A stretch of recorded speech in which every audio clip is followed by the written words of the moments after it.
if you're experiencing knee pain, there's so many different sources that can create your knee pain that a lot of times most healthcare providers don't even look into. But today we're going to talk about how to know if your back or your hip is creating some of your knee pain. And that's what we're going to talk about. So make sure you stay tuned, and we'll get into some exercises and things that we can do to start alleviating this problem. My name is Stephanie. I am the owner of Empower Physical Therapy, and we help clients avoid surgery, injections, and medications and get their life back. Most of the time, people have been to 6, 7, 8, 9 different healthcare providers before they find us and actually start getting some relief. So make sure you subscribe so you can get our up-to-date videos that we put out. So let's get into, we'll start with back creating knee pain. How do we know if that's what's happening? So we start asking questions on, where's your knee pain location? Is it always in that location? And when we start hearing things like, no, it hurts when it moves around. Like it's not always in this spot. It may move to the inside, it may move to the outside, it may go down into my calf. When we start hearing some things like this, we're like, we've got to make sure, we've got to check the spine.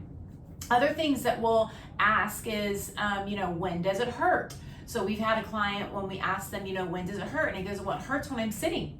I'm like, interesting. What happens when you get up and you start moving around and you start using it? Oh, I feel fine. And you're like, okay, we're starting to think that there's probably a component to the back that we need to address. So these are some things that you need to look at. And if that's the case and things are moving around or it's not hurting while you're using it, but when you're still, these are things that we look at and think that maybe the back might be an issue. Other questions that we ask are, do you have any back stiffness? So sometimes people don't even complain they even have back pain or even back stiffness. But when you start asking questions like, you know what, it is a little stiff, then we start looking at, well, let's just make sure that we rule that out. You can even have issues with bending your knee fully and straighten it out, and it still can come from the back. So if you think if that's kind of fitting your scenario, then I'm going to show you an exercise that will help us. So what I want you to do is get a baseline. I want you to do something that will where you can feel your knee pain. And so I want you to do that. So if sitting is something that's bothering you, I want you to sit until you can kind of feel that knee pain. And if it's an exercise, like maybe it's a single leg squat, or maybe it's when I move in a certain way, just try to recreate your pain, and we're going to use that as a baseline. So go and do that and see how that knee feels. And then what I want you to do is you're going to roll up a towel, and we're going to lie on the towel. So this is for if the back is causing the knee. You're going to place it all the way in your back, and we're going to lie down. And what this is doing is it's going to start stretching those back joints to start moving again. A lot of times we do a lot of things where we are always bending forward, and when we do activities like that where we're always bent in this position, we're always sitting, the joints don't like being in that position. And think of like you're in between your discs, in between your spine, they're like jelly donuts. And so if we're always pushing on one end by bending on a jelly donut, then it moves everything to the back. And so that can create issues and can create pain and can create pain that refers all the way down to the knee, even into the calf, even into the foot.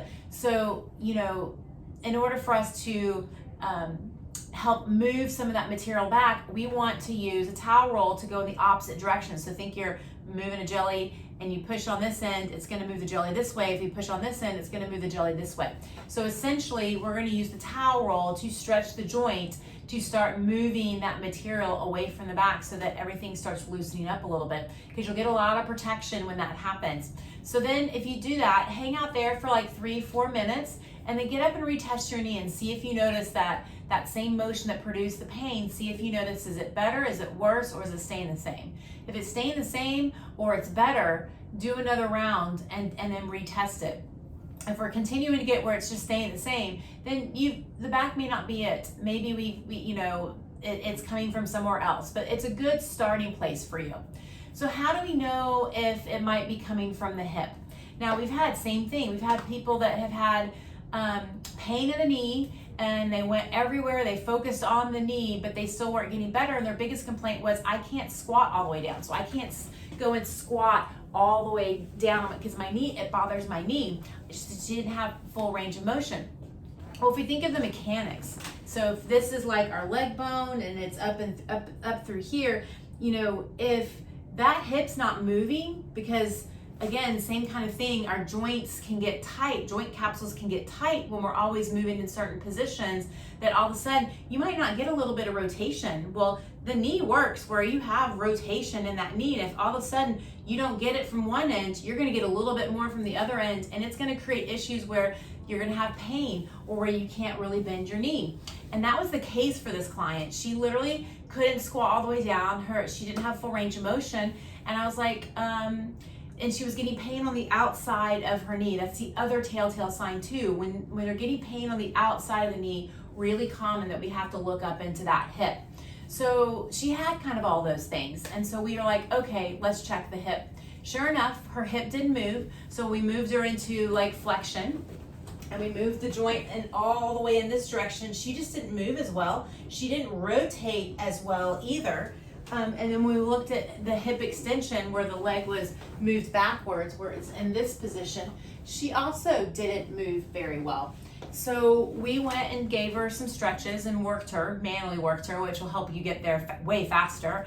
And as soon as we stretched her, so I'm going to show you some stretches that you can do that will help open up that hip. Then all of a sudden she could squat. Like that day, she was able to squat down, her range of motion in her knee improved because we got the mobility in that hip to improve. And so if something's not moving in that hip as well, or you know, it can't rotate up through here because it's kind of stuck a little bit, it's gonna affect the knee. So if you can't move in one area, you're gonna get more movement in the other area, and it's gonna create problems. So a good stretch, typically, most people, because again, we always have the joint in a flexed position, in a bent position. We're always, you know, walking, bending. We're always doing things like that. It's going to create issues where we kind of get that joint just gets more stuck where it can't move into some extension. So a good stretch that we can do is same kind of thing. You're going to put, if this is the leg that's not able to move, I'm going to show you a couple stretches. Again, go in, retest it. So what are some things? Is it the squatting that bothers it? Go and test it and see if you notice a difference with this, or a step up, you know, whatever you notice that you can't do, recreate it and use that as a baseline, and then go and do this stretch. So one stretch you can do is one leg, and you can really push your body up and really stretch that joint. Really keep that hip joint down into the table to give it a good stretch. This is one way of stretching it. And you're just gonna take a deep breath and exhale, trying to get it to really just open up. Another way you can do the stretch is you can do it kneeling, and you're not stretching, you know, you're gonna get some stretch in the front part of the leg. But what we're really trying to do is just get the joint to move as far forward as possible. So you're literally just going as far as possible so that you can get that joint. It's like you're trying to get the hip joint down to the table. And again, just breathing so that things can kind of relax and kind of open up. So you can do this, you can add a little rotation side to side. You'll notice like, ooh, that's a little tight there, and just kind of hang out. And again, hold these positions for a good 30 seconds to a minute. Do a couple of them, and then I want you to go back and again, retest the motion, retest what the baselines were that you noticed that were giving you problems. And oftentimes with the knee, when you have issues down through here, it's because everything through here is recruiting so much, and we've got to work on getting some of the muscles back through here to fire a little bit better. Because you can't move it into extension, you're shifting your weight over, and I'm telling you, anytime you get pain or tightness on the outside of the hip, the referral pain is down into the knee. And I mean, we had someone that tore their ACL, and she had come into our office before with some back pain, and she went and did her surgery, did therapy somewhere else, and just because it was kind of the easy therapy, and all of a sudden she was getting knee pain. And then getting back pain at the same time. We're like, oh, this is interesting. So she finally called us. She goes, they were dry needling her knee, and they're doing all these things. And I'm like, you're getting back pain, and you're getting knee pain, and go, this is coming from that. So we've got to determine, is it really the back or is it the hip? Ruled out her back was moving fine, didn't create anything, went into her hip. As soon as we went into her hip, it was not moving. We opened up her hip and did the same stretches, showed her the same stretches, did some manual work to really get the joint to move. Her knee pain went away that day. And she was able to squat and do a step up, and she was like, wow, this is so different. Didn't touch her knee. It wasn't a knee issue, it was a hip issue. So I hope these help you in kind of differentiating between, is my knee pain coming from my back or is it coming from my hip? We'll be doing other videos to talk about other areas that can create knee pain and some things that you can do for that. But there's so many different sources. And if you're still having some issues and you're still like, gosh, this is not resolving, make sure you get to someone that really understands the body and they can really help guide you through the process a little bit more. And the manual work can make a big difference in speeding up the healing process a lot quicker as well. So again, my name is Stephanie. I'm with Empower Physical Therapy. Make sure you subscribe to our channel as we put out content on a daily basis.